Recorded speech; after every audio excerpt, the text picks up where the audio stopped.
इतिहास का सबसे ताकतवर हथियार? आप सोच रहे होंगे तलवार या शायद कोई तोप। नहीं, वो एक ऐसी चीज थी जिसे हम अपने हाथों में पकड़ सकते हैं।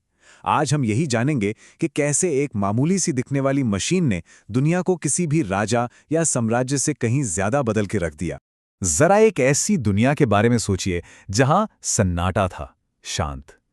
इसलिए नहीं कि लोगों के पास आइडियाज नहीं थे। अरे, आइडियाज तो खूब थे, पर उन्हें आपस में बांटने का कोई तरीका ही नहीं था। हर एक किताब हाथ से लिखी जाती थी, एक बेशकीमती चीज। सोचिए, एक कॉपी बनाने में सालों लग जाते थे। ज्ञान या नॉलेज एक लग्जरी थी जो सिर्फ महलों और मठों की दीवारों में कैद थी, आम इंसान की पहुंच से बहुत बहुत दूर। अब देखिए, लोग तो सीखना चाहते थे, जानने की भूख तो थी, पर किताबें थीं कहाँ? हाथ से लिखने की जो रफ्तार थी, वो बढ़ती हुई डिमांड के सामने कुछ भी नहीं थी। ये तरक्की के रास्ते में एक बहुत बड़ी रुकावट थी। तो जो आइडियाज थे, वो उड़ नहीं पा रहे थे। बस एक पीढ़ी से दूसरी पीढ़ी तक मानो रेंग रेंग कर पहुंच रहे थे।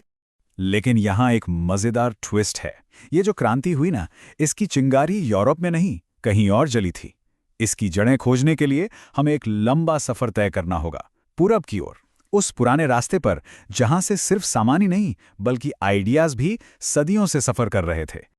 और इस सफर की सबसे हैरान करने वाली बात पता क्या है? इसमें लगने वाला वक्त। जरा इस टाइमलाइन पे नजर डालिए। ये आइडिया पैदा हुआ चीन में 6ठी शताब्दी में, और लगभग 700 साल बाद मार्को पोलो जैसे ट्रैवलर्स के जरिए ये नॉलेज यूरोप पहुंची। सोचिए, 700 साल! तो ये कोई रातों रात हुआ धमाका नहीं था। ये तो आइडियाज का एक बहुत ही धीमा, लंबा सफर था जो आने वाले बड़े तूफान की तैयारी कर रहा था। और फिर यूरोप के ठीक बीच में एक शख्स आता है। एक ऐसा शख्स जिसने इस तकनीक को सिर्फ कॉपी नहीं किया, बल्कि उसे एक बिल्कुल नया, जबरदस्त रूप दे दिया। और उनका नाम था योहन गुटेनबर्ग। अब गुटेनबर्ग कोई किताबों में डूबे रहने वाले स्कॉलर नहीं थे। नहीं, वो एक प्रैक्टिकल आदमी थे, एक व्यापारी के बेटे, और धातुओं के साथ काम करने में उस्ताद थे। मतलब वो अपने आसपास के टेक्नोलॉजी के बीच बड़े हुए थे। उन्होंने बड़ी बड़ी मशीनें देखी थीं, जैसे अंगूर और जैतून से रस निकालने वाली प्रेस। और यहीं यहीं उनकी असली जीनियस छुपी थी। देखिए, उन्होंने कुछ भी जीरो से नहीं बनाया। उन्होंने बस पहले से मौजूद आइडियाज को एक बिल्कुल नए, अनोखे तरीके से जोड़ दिया। उन्होंने वाइन प्रेस का पावर लिया, एक सुनार वाली अपनी बारीकी ली, और इन दोनों को मिला दिया हर अक्षर के लिए अलग अलग मेटल के अक्षर बनाने के आइडिया से। नतीजा, एक कमाल की सुपर एफिशिएंट प्रिंटिंग सिस्टम। ये एक परफेक्ट कॉम्बिनेशन था। और इसका नतीजा, उनका पहला बड़ा प्रोजेक्ट था बाइबल की 180 कॉपियां बनाना। अब 180 सुनने में आज ये नंबर शायद कुछ खास ना लगे, लेकिन जरा उस जमाने के बारे में सोचिए जब एक आदमी को हाथ से एक किताब की कॉपी बनाने में सालों लग जाते थे। उस हिसाब से 180 कॉपियां बनाना ये किसी जादू से कम नहीं था। ये नॉलेज का पहला मास प्रोडक्शन था। और बस इस एक आविष्कार के बाद दुनिया पहले जैसी कभी नहीं रही। गुटेनबर्ग ने सिर्फ किताबें नहीं छापी थीं, उन्होंने तो जानकारी का एक ऐसा सैलाब ला दिया था जिसने सब कुछ बदल कर रख दिया। ज्ञान पहली बार आजाद हो रहा था। हुआ ये कि अचानक किताबें सस्ती हो गईं। और जैसे ही किताबें सस्ती हुईं, एक बिल्कुल नया पढ़ने वाला तबका सामने आया। वो लोग जिन्होंने शायद पहले कभी कोई किताब हाथ में भी नहीं पकड़ी थी। और देखिए, जब लोग पढ़ना शुरू करते हैं तो वो अपने लिए सोचना भी शुरू कर देते हैं। और यहीं से शुरू हुई बहस और चर्चा की एक नई संस्कृति, जहां आइडियाज पर खुलकर बात होने लगी। और सच पूछिए तो सबसे बड़ा बदलाव यही था। लोग अब सिर्फ सुनने वाले नहीं रहे, वो पढ़ने वाले बन गए, एक्टिव रीडर्स। देखिए, पढ़ना एक बहुत ही पर्सनल, प्राइवेट काम है। यह आपको अकेले में सोचने का, सवाल करने का मौका देता है। और यहीं से बड़े पैमाने पर आज़ाद सोच ने जन्म लिया। और इसका असर वो साफ साफ आंकड़ों में दिखता है। इस ग्राफ को देखिए जरा। 18वीं सदी आते आते यूरोप के कई हिस्सों में लिटरेसी रेट यानी साक्षरता दर 80% तक पहुंच गई थी। कनेक्शन बिल्कुल सीधा है।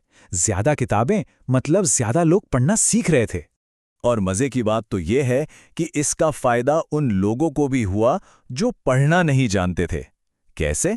वो ऐसे कि जो लोक कथाएं और गीत पहले हर सुनाने वाले के साथ थोड़े बदल जाते थे, वो अब छपने लगे। इससे क्या हुआ कि हमारा जो ओरल कल्चर था वो न सिर्फ सुरक्षित हो गया बल्कि सराय और चौपालों में गाकर और भी ज्यादा लोगों तक पहुंचने लगा।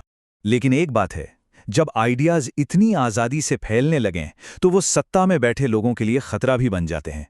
प्रिंटिंग प्रेस सिर्फ ज्ञान नहीं बल्कि बगावत के बीज भी बो रही थी। इसका सबसे बड़ा एग्जाम्पल है मार्टिन लूथर का केस। चर्च के खिलाफ उनकी जो बातें थीं वो किसी बंद कमरे में फुसफुसाई नहीं गईं, बल्कि हजारों की तादाद में छपकर लोगों तक पहुंची।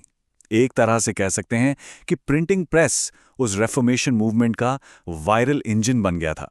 अगर ये प्रेस ना होती तो शायद उनके विचार वहीं के वहीं दफन हो जाते। और चर्च का जवाब वो भी उतना ही जबरदस्त था। उन्होंने सेंसरशिप का रास्ता अपनाया और बैन की गई किताबों की एक ऑफिशियल लिस्ट जारी कर दी ताकि इंफॉर्मेशन के फ्लो को कंट्रोल किया जा सके। चर्च को डर था विधर्मी विचारों से, यानी ऐसे आइडियाज जो उनके रुतबे और उनकी सत्ता पर सवाल उठाते थे। और सच कहें तो उनका ये डर बिल्कुल सही था, क्योंकि प्रिंटिंग प्रेस का सीधा सीधा मतलब था कि इतिहास में पहली बार जानकारी पर किसी एक का कंट्रोल टूट चुका था।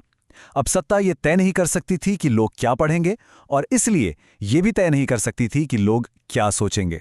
तो ये कहानी थी कि कैसे एक मशीन ने ज्ञान को आज़ाद किया, क्रांतियों को जन्म दिया और हमारी दुनिया को वो शक्ल दी जिसमें हम आज रहते हैं।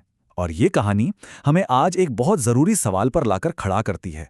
आज के इस डिजिटल ज़माने में हमारी प्रिंटिंग प्रेस क्या है? वो कौन सी टेक्नोलॉजी है जो हमारे समाज को ठीक उसी तरह बदल रही है जैसे कभी गुटनबर्ग की मशीन ने बदला था? ये एक ऐसा सवाल है जिस पर सोचना बहुत ज़रूरी है।